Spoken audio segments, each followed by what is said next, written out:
कई बार बाजार की चाल जिंदगी की चाल की तरह लगती है। बस चलती ही रहती है, आपको पता नहीं कहाँ जा रही है। लेकिन क्या जिंदगी की चाल जब समझ में ना आए तो आप रुक जाते हैं? नहीं ना, सफर तो चलता ही रहता है। उसी तरह बाजार की चाल जब समझ में ना आए ना तो निवेश नहीं रुकना चाहिए। नमस्कार, मैं हूं आपके साथ कविता थपलियाल और आप देख रहे हैं ईटी मनी, बनो अपना फाइनेंस मिनिस्टर। ऐसा मैंने क्यों कहा मैं आपको बताऊंगी शो में आगे, लेकिन चलिए इस शो की शुरुआत करते हैं ऑन द शो के साथ। खुद के आर्थिक निवेश की बागडोर अपने हाथ में लेती हैं 7% महिलाएं, और ये शहरों की नहीं गांव दराज की महिलाएं हैं। लक्ष्मी ऐप की वुमेन एंड मनी पावर 2022 सर्वेक्षण में जानिए फाइनेंशियली कितनी सशक्त हैं भारतीय महिलाएं। बाजार की गिरावट में पटरी पर रहे आपके निवेश की गाड़ी, क्योंकि एसआईपी के जरिए निवेश में ही है मुनाफे की चाबी। जानिए एसआईपी की अहमियत और कब करें बाजार में एक मुश्त निवेश। साथ ही हम आपकी सहायता करेंगे एक संतुलित पोर्टफोलियो बनाने में। इंश्योरेंस, निवेश, credit card, loan, crypto currency से जुड़े सवाल अगर चाहें तो हमसे पूछ सकते हैं। आप अपना सवाल हमें व्हाट्सएप के जरिए पूछ सकते हैं। 9619873567 ये वो नंबर है जहां पर आप अपने सवाल हमें भेज सकते हैं।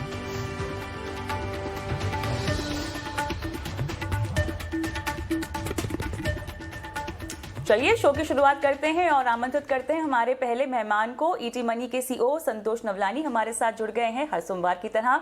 संतोष, गुड इवनिंग, स्वागत है आपका। मैं आपसे सवाल लूं बाजार में निवेश को लेकर, उससे पहले बाजार की आज की चाल पर थोड़ी सी हम चर्चा कर लेते हैं और दर्शकों को बता देते हैं कि आज बाजार में हमें किस तरह कारोबार होता हुआ हमने देखा है। जहां तक बाजार की बात है, आज हमने देखा है कि रूस यूक्रेन के कारण बाजार में भारी गिरावट का आलम रहा है और आखिरी घंटों में रिकवरी के बावजूद निफ्टी 383 अंक गिरकर आज बंद हुआ है। ठीक है, तो यहाँ पर 15,900 के नीचे आज हमने फिसलते हुए देखा है निफ्टी को। सेंसेक्स 1491 अंक गिरकर 52,843 पर बंद हुआ है। बैंक निफ्टी 1537 अंक गिरा है, 32,871 का लेवल बैंक निफ्टी में। मिड कैप इंडेक्स 651 अंक गिरा है। रुपए में भी हमने कमजोरी देखी है, लगभग 80 पैसे कमजोर होकर रुपया भी बंद हुआ है। तो चौतरफा गिरावट का ये आलम संतोष, जो कि अगर आप एक लंबी अवधि के निवेशक हैं तो आपको कहीं ना कहीं परेशान जरूर कर सकता है, लेकिन उतना परेशान आपको नहीं करना चाहिए जिससे कि आप अपने निवेश में तुरंत कोई तब्दीली करना शुरू कर दें। तो सबसे पहले तो मैं चाहती हूं कि हम निवेशकों को ये बताएं, क्योंकि आप एक निवेशक हैं, आपको बाजार की इस गिरावट से डरना नहीं चाहिए, क्योंकि आप निवेशक हैं। निवेशक वही होता है जो 5 साल या उससे ज्यादा का नजरिया रखता है। संतोष।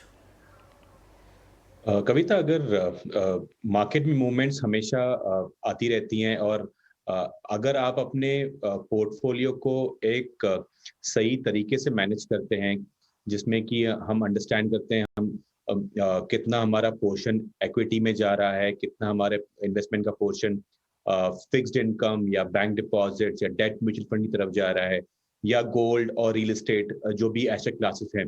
अगर आप एक डाइवर्सिफाइड पोर्टफोलियो इन्वेस्टर हैं तो आपको अपने एसेट एलोकेशन पर ध्यान देना है, ना कि मार्केट मूवमेंट के ऊपर।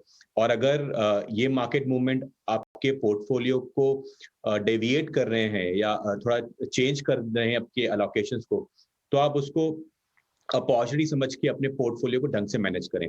अगर आप एग्जाम्पल लेंगे तो जैसे मार्केट में गिरावट ऑलमोस्ट 15% के आसपास आई है। अगर निफ्टी को हम देखें तो जो ऑल टाइम हाई निफ्टी का है, तो 15% जब पोर्टफोलियो किसी का गिर जाता है तो वो इन्वेस्टर अपने जो बाकी लिक्विड मनी है, जो डेट म्यूचुअल फंड में पड़ा होगा या बैंक डिपॉजिट पड़ा होगा, तो उसको रीअलोकेट कर सकता है इक्विटी में, बिकॉज ये बहुत अच्छा टाइम हो सकता है for long term investor to buy quality stocks और क्वालिटी म्यूचुअल फंड्स। तो आप इस मार्केट के उतार चढ़ाव को, अगर आप एक लॉन्ग टर्म इन्वेस्टर हैं, तो इसको एक अपॉर्चुनिटी तरह देखिए, ना कि कोई लंबा चेंज करने के लिए पोर्टफोलियो। राइट, इसीलिए आज का हमारा जो मुद्दा है जिस पर हम चर्चा करने वाले हैं संतोष, वो बहुत अहम है, बहुत महत्वपूर्ण है। वैसे तो इसकी समझाइश हमेशा ही अपने शो में किसी न किसी सवाल के जरिए हम देते हैं, लेकिन आज की गिरावट को देखते हुए एसआईपी और इसके महत्व पर हमें और भी जोर देना चाहिए, क्योंकि ये एसआईपी ही है जो आपको बाजार की इस तरह की उतार चढ़ाव से बचाती है। शो में आगे हम बताएंगे आपको कि कैसे बाजार के लोएस्ट लेवल पर अगर आप एकमुश्त निवेश करना चाहें तो कर सकते हैं, लेकिन वो चर्चा में आगे है। शुरुआत एसआईपी से करेंगे और यहाँ सबसे पहले लोगों की जो सबसे बड़ी गलतफहमी है वो मैं दूर कर देना चाहती हूँ। अक्सर संतोष, जब सवाल हमें आते हैं तो लोग बोलते हैं कि हमें एसआईपी में निवेश कैसे करना चाहिए। एसआईपी में निवेश नहीं होता है, systematic investment plan, mutual fund या आप शेयर्स या कुछ इस तरह के अगर आप फाइनेंशियल इंस्ट्रूमेंट्स लेते हैं तो उसमें निवेश करने का एक जरिया होता है, जहां पर आप निर्धारित या तय राशि का निवेश लगातार करते रहते हैं। संतोष। या तो कविता, एसआईपी एक्चुअली हम हमेशा करते आए हैं। हाँ, डज दैट बिल्कुल। एसआईपी वर्ड पॉपुलर हो गया है म्यूचुअल फंड्स की वजह से? अगर आप कोई रिकरिंग एफडी करते आए हैं पास्ट में, रिकरिंग फिक्स डिपॉजिट जिसको बोलते हैं हम लोग, अगर आप रिकरिंग एफडी करते आए हैं तो आप उसमें एसआईपी कर रहे हैं। अगर आप हर साल अपने पीपीएफ में 1 लाख या 1.5 लाख जो किसी को इन्वेस्ट करना होता है टैक्स बचाने के लिए, अगर आप वो करते आए हैं तो आप एनुअल एसआईपी कर रहे हैं।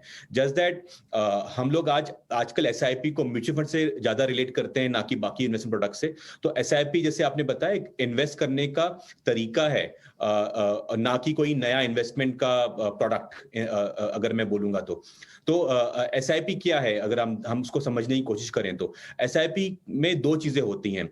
हम एसआईपी करते हैं जब भी हम लाइफ में डिसिप्लिन या नियम या अनुशासन लाना चाहते हैं हमारे इन्वेस्टमेंट बिहेवियर में। तो अगर और दूसरी जो होती है ऑटोमेशन, की हर चीज अपने आप हर महीने होते जाए, तो हमको उसमें दिमाग नहीं लगाना पड़ेगा और हर बार सोचना नहीं पड़ेगा कि मैं इन्वेस्ट करूं या ना। तो जब भी आप ये अनुशासन और ऑटोमेटिक साथ में जोड़ते हैं तो वो चीज एक सिस्टमैटिक तरीका बन जाता है इन्वेस्ट करने का, और वो उसको हम एसआईपी के रूप में मानते हैं। अब ये डिसिप्लिन और ऑटोमेशन के बहुत सारे एडवांटेजेस होते हैं जो कि हम एसआईपी में देखते हैं। सबसे पहला एडवांटेज ये होता है कि आप जब चीजों को ऑटोमेट करते हैं तो हर महीने आपका पैसा खुद ही कट जाएगा, या हर क्वार्टर या हर साल जो आप डेट फिक्स करेंगे, अपनी फ्रीक्वेंसी सिलेक्ट करेंगे, मतलब कितने दिनों में आप इन्वेस्ट करना चाहते हैं, वो ऑटोमेट जब होगा तो आप भूल नहीं जाएंगे कि मैं इन्वेस्ट करना भूल गया, या इन्वेस्टमेंट करना दिमाग में नहीं आया, या मेरे पास पैसे नहीं थे। अगर कोई चीज ऑटोमेट होगी तो आपके अकाउंट से खुद कटेगी और आपका इन्वेस्टमेंट खुद ही हो जाएगा। दूसरी चीज होती है, इसकी वजह से डिसिप्लिन आता है। डिसिप्लिन का मतलब यह है कि आप मार्केट को देख के इन्वेस्ट नहीं करते, आप हर महीने इन्वेस्ट करते हैं। तो आप जब हर महीने इन्वेस्ट करते हैं तो कभी मार्केट चढ़ा हुआ होता है, कभी मार्केट गिरा हुआ होता है। तो जब मार्केट गिरा हुआ होता है तो आपको सेम प्राइस में ज्यादा यूनिट्स मिलती हैं। आप अगर सेम 5,000 इन्वेस्ट करेंगे और मार्केट गिरा हुआ है तो आपको ज्यादा यूनिट्स मिलेंगे, तो आपका कॉस्ट प्राइस एवरेज हो जाता है। और सेकेंड चीज होती है, अगर जब मार्केट बढ़ा हुआ होता है तो आप घबराते नहीं है, आपका इन्वेस्टमेंट बड़ी प्राइस पे हो जाता है, जो कि लॉन्ग टर्म इन्वेस्टमेंट में आपको नुकसान नहीं देता। और दोनों चीजें कंबाइन करके एक कंपाउंडिंग मिलती है आपके रिटर्न्स को, जो कि लॉन्ग टर्म इन्वेस्टमेंट को सक्सेसफुल बनाता है। तो एसआईपी का सबसे बड़ा एडवांटेज है ये एक अनुशासन और एक ऑटोमेशन लेके आता है, जिसकी वजह से आपके पैसे ढंग से मल्टीप्लाई होते हैं। थोड़ा सा मैं इसको और आरडी से तुलना करके चाहती हूँ कि आप समझाएं, क्योंकि एक तरह की आरडी होती है लेकिन आरडी से बहुत अलग है। आरडी की कमाई और एसआईपी की कमाई किन तर्जों पर होती है? तो कविता, आरडी की कमाई, जब हम बैंक में कोई आरडी शुरू करते हैं तो बैंक हमको पहले से ही बताता है कि हमें कितना इंटरेस्ट रेट मिलेगा, 5%, 6%, 7%, जो भी हमारा एफडी का रेट होगा। लेकिन जब आप एसआईपी करते हैं म्यूचुअल फंड में, जो कि आरडी के तरीके आप बोल सकते हैं, उसमें आपको फिक्स रिटर्न नहीं मिलता।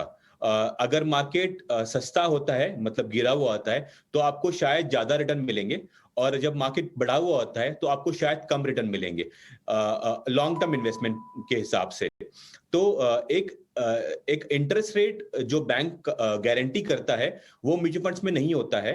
बाकी सब कुछ सेम ही है। आप एक फिक्स डेट पे इन्वेस्ट करते हैं, आप एक अमाउंट तय करते हैं और आप एक टेन्योर तय करते हैं। टेन्योर मतलब मैं कितने साल तक आरडी करूंगा या एसआईपी करूंगा। आप एसआईपी बोलेंगे मैं 30 साल की एसआईपी करूंगा, 20 साल की करूंगा या 10 साल करूंगा या 1 साल करूंगा। तो आपका टेन्योर, आपका अमाउंट और एक प्री डिसाइडेड डेट, 3 चीजें कॉमन है। एक चीज कॉमन नहीं है, बैंक हमेशा आपको इंटरेस्ट रेट गारंटी करेगा और जब वो गारंटी करेगा तो आपको कम इंटरेस्ट रेट देगा। वहीं जब एसआईपी या म्यूचुअल फंड में करते हैं तो एक मार्केट का रिटर्न आपको मिलता है। अब थोड़ा सा मैं चाहती हूँ कि हम लमसम का की समझाइश दे दें, उसके बाद एसआईपी और लमसम में क्या फ़र्क है और कैसे हमें निवेश डिसाइड करना चाहिए कि एसआईपी के थ्रू करें या लमसम के ज़रिए करें। उससे पहले मुझे बताएं कि लमसम यानी एक मुश्त निवेश, और अक्सर लोग जो है इन्वेस्टमेंट्स जब सोचते हैं ना तो कहीं ना कहीं रुक जाते हैं यही सोचकर कि अरे हमारे पास तो अभी पैसे नहीं हैं, और जब पैसे आ जाते हैं तब सोचते हैं कि अच्छा समय कब है बाजार में निवेश करने का, तब हम पैसे डालेंगे। एकमुश्त निवेश क्या होता है, कब करना चाहिए? कविता, कोई सही या गलत टाइम नहीं होता है इन्वेस्टमेंट करने का। सही या गलत होराइजन होता है। अगर आप एक लॉन्ग टर्म इन्वेस्टर हो जो 5, 7 या 10 साल लगा सकते हैं पैसा, तो आप लमसम इन्वेस्टमेंट कर सकते हैं। ऑफ कोर्स जब आप अपना इन्वेस्टमेंट तय करेंगे तो आपको अपना रिस्क एपेटाइट और अपना इन्वेस्टमेंट होराइजन के हिसाब से आपको फंड्स या एसेट क्लास सिलेक्ट करना है। लेकिन लमसम जब आप लॉन्ग टर्म इन्वेस्टर हो तो आप कभी भी कर सकते हैं, अगर आप अपने हिसाब से इन्वेस्ट करें तो। और सेकेंड चीज होती है कि कितना पैसा करना चाहिए। तो अगर आपके पास एक बड़ी राशि है, बड़ी राशि हर आदमी के लिए अलग अलग होती है। तो आप अगर साल का फॉर एग्जाम्पल 10 लाख रुपए कमाते हैं और आपके पास एकदम से 2 या 3 लाख रुपए लगाने हैं, आपको इन्वेस्टमेंट करने हैं, तो शायद ये आपके लिए थोड़ा ज्यादा अमाउंट होगा, तो आप इसको स्प्लिट करिए। लेकिन अगर आप साल का 50 लाख कमाते हैं और आपके पास 2 लाख रुपए या 3 लाख रुपए एकदम से आ जाते हैं, तो शायद आपके लिए वो बड़ी राशि नहीं होगी, तो आप लमसम इन्वेस्टमेंट कंसिडर कर सकते हैं। तो हर बार लमसम को स्प्लिट करके 3-4 बार इन्वेस्ट करना सही तरीका नहीं होता है। डिपेंड करता है आप कितनी इन्वेस्टमेंट कर रहे हैं अपने मासिक या सालाना इनकम की, उसके हिसाब से करिए। बिल्कुल सही कहा आपने। साथ ही मैं चाहती हूँ कि हम लोगों के दिमाग में जो कंफ्यूजन है कि एसआईपी बेहतर है या एकमुश्त निवेश बेहतर है, इसको लेके थोड़ी सी हम क्लैरिटी देना चाहते हैं, क्योंकि दोनों को आप कंपेयर नहीं कर सकते हैं। ये एज एन इन्वेस्टर आपकी क्षमता के ऊपर निर्भर करता है। हालांकि प्रेफर्ड तरीका तो एसआईपी के जरिए ही है, लेकिन हर बार तो आपके पास संतोष पैसे होते नहीं है एसआईपी करने के लिए या लमसम करने के लिए मान लीजिए। तो किस वक्त किस तरह की अप्रोच अपनाई जाए, इसको अगर मुझे डिसाइड करना हो एज एन इन्वेस्टर तो मैं कैसे करूं? कविता, लमसम इन्वेस्टमेंट आपको हमेशा लॉन्ग रन में शायद अच्छा रिटर्न देगा, ऐसा बोल सकते हैं। लेकिन लॉन्ग टर्म इन्वेस्टमेंट हम करते हैं लाखों या करोड़ों जोड़ने के लिए, और वो पैसा अगर आपको करोड़ों चाहिए, फॉर एग्जाम्पल 10 साल में मुझे 1 करोड़ रुपए चाहिए अपने कोई बच्चे के एजुकेशन के लिए या खुद की रिटायरमेंट के लिए, तो आपको एक साथ बहुत पैसा लगाना पड़ेगा। अगर आप एक ही बार इन्वेस्ट करना चाहते हैं लमसम के जरिए, तो इतना पैसा किसी के पास एक टाइम पे आसानी से नहीं होता है। तो एक इन्वेस्टर को जरूरी हो जाता है एसआईपी करना। अगर आप पैसे को ज्यादा टाइम देंगे ग्रो करने के लिए, जो कि लमसम देता है, तो आप हमेशा ज्यादा पैसे कमाएंगे। लेकिन हर आदमी अफोर्ड नहीं कर सकता लमसम करना, और शायद कोई भी नहीं कर सकता, मैं ऐसा बोलूंगा। तो एसआईपी और लमसम एक सिचुएशन के तरीके आपको देखना पड़ेगा कि मैं लमसम इन्वेस्ट नहीं कर सकता इसलिए एसआईपी करता हूं। ऐसा नहीं है कि एसआईपी लमसम से बेटर या लमसम एसआईपी से बेटर है। देखिए, मैं चाहती हूँ कि रुपी कॉस्ट एवरेजिंग का फायदा जो हमें एसआईपी में मिलता है और शायद वो लमसम में नहीं मिल पाता है, लेकिन उसके फायदे अलग हैं, उसके बारे में थोड़ी समझाइश दे दें। क्योंकि देखिए, दोनों हम निवेश की जो प्रक्रिया है ना, वो लंबी अवधि के हिसाब से ही देख रहे हैं, तो फायदेमंद कौन सा है ज्यादा? अगर आप फायदेमंद, मैं फिर से वही बोलूंगा कविता कि फायदेमंद आसान नहीं है बोलना कौन सा ज्यादा अच्छा है। ऐसा है कि बहुत इन्वेस्टर्स, हम एक एग्जांपल रियल लाइफ का लेते हैं। बहुत लोग इंडिया में जितने भी हैं, हम लोग सैलरीड हैं या फिर हम खुद का छोटा बिजनेस चला रहे होते हैं, और इन दोनों के केसेस में हमारे पास एक मासिक इनकम आती है, कभी फिक्स्ड आती है, कभी वेरिएबल आती है। तो किसी के पास अगर बहुत सारा पैसा इन्वेस्ट करने के लिए नहीं है, तो उसको एसआईपी ही करनी पड़ेगी। और जब आप एसआईपी करते हैं तो एक ऑटोमेटिक एडवांटेज आता है, जो डिसिप्लिन और ऑटोमेशन मैंने आपको बताया। एक एडवांटेज ये आता है इन दोनों चीजों का कि आप हर एक प्राइस पे मार्केट में बाय कर रहे होते हैं। जैसे अभी मार्केट 15% गिरा पड़ा है, तो आपको ज्यादा यूनिट्स मिलेंगे कोई भी फंड के इन्वेस्ट करते वक्त। तो आपको एक कोई चीज की प्राइस कम हो गई है, लेकिन उसकी वैल्यू नेसेसरली कम नहीं हुई है। जब उसकी मार्केट में बढ़ावा आएगा, तो उसकी वैल्यू उतनी हो जाएगी जितनी उसकी होनी चाहिए, तो आपका पैसा जल्दी बढ़ेगा। तो अगर आप बड़ी प्राइस पे खरीदेंगे तो आपको कम यूनिट्स मिलेंगी और आपकी एवरेज कॉस्ट प्राइस बढ़ जाएगी। तो जब आप एसआईपी करते हैं, बिकॉज आप हर प्राइस पे बाय कर रहे होते हैं, बिना सोचे समझे बाय कर रहे होते हैं, बिना जज मार्केट का डायरेक्शन को दिमाग में नहीं रखते हैं और बाय कर रहे होते हैं, तो आपकी एवरेज कॉस्ट ऑफ परचेज जो होती है, वो हमेशा एक छोटी तरीके से नीचे आती जाती है और आपको फायदा देती है। लेकिन ये हर बार ऐसा नहीं होता है। ऐसा कब नहीं होगा? अगर आप एक बुल मार्केट के बिगिनिंग में एसआईपी शुरू कर रहे हैं, अगर हम बोलेंगे कि एसआईपी शुरू करिए आपने मार्च या अप्रैल 2020 में, तो मार्केट एक वन वे रैली देखते आया है टिल मिड ऑफ 2021। तो आप ये अगर 15-16 महीने देखेंगे, तो आपकी रुपी कॉस्ट एवरेजिंग की वजह से आपका कॉस्ट ऑफ परचेज बढ़ते जा रहा होगा। इसी को आप कंपेयर करेंगे एक लमसम के साथ, मार्च 2020 या अप्रैल 2020 में इन्वेस्ट करेंगे, तो आपकी कॉस्ट ऑफ परचेज बहुत कम होगी।